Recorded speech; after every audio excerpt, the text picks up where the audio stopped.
From WBAY TV, Jeff Alexander and Sarah Thompson. This is Action 2 News at 4. Coverage you can count on. This is Landon Schultz, a first grader at Gillett Elementary School. When he smiles, you may notice something missing, his front tooth. Yeah, well, that missing tooth right there opened up a whole new problem for school staff, but luckily the school principal was there to fill in the gap.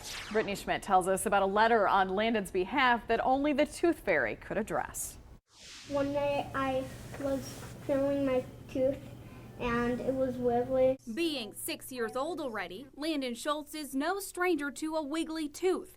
In fact, he knows exactly where to put it once it falls out. Under your pillow. Who it's for. The tooth fairy. And what should be there in the morning. Money, $1 or some coins. But that hard-earned money wasn't going to be easy to come by for this missing tooth. When I was at school, I went in the goggle pit to go and play. While Landon made it out, his tooth did not. He ran up to me and said, "I lost my tooth," and I'm like, "Awesome." And then he said, "In the gaga pit," and I'm like, "Oh, not awesome." Because what's going through your head? Oh man, we're never gonna find this. And it was covered all over the wood chips, and there's dirt on it, so it kind of camouflages when it drops into the dirt. Imagine losing a tooth in this pile of wood chips, where the odds of finding it are little to none. Miss Carlson says Landon wasn't upset, just concerned. How would he prove to the tooth fairy he lost his tooth? Were you afraid that if you didn't have the tooth,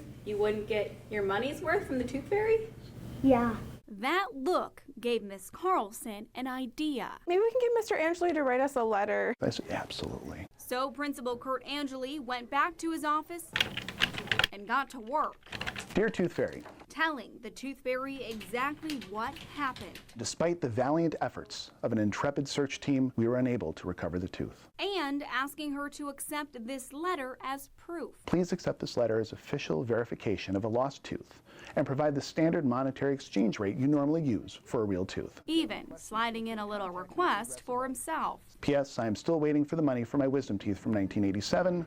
Please remit as soon as possible. Landon gave that letter directly to his mom, Beth. And he said, "Mom, you really need to read this." And I thought maybe he got in trouble. But to her surprise, the letter was from Principal Angeli, her former 5th grade teacher. It just made me happy knowing that he took the time out of his day to write that letter for the tooth fairy. Education is a busy place nowadays. It really is. Education is busy. There's a lot that we do, there's a lot that we need to do, but remembering to keep that human element, that these are precious lives that come through our door every day. And it turns out that letter was good enough for the tooth fairy. I only had $2 in my piggy bank, so now I got 3.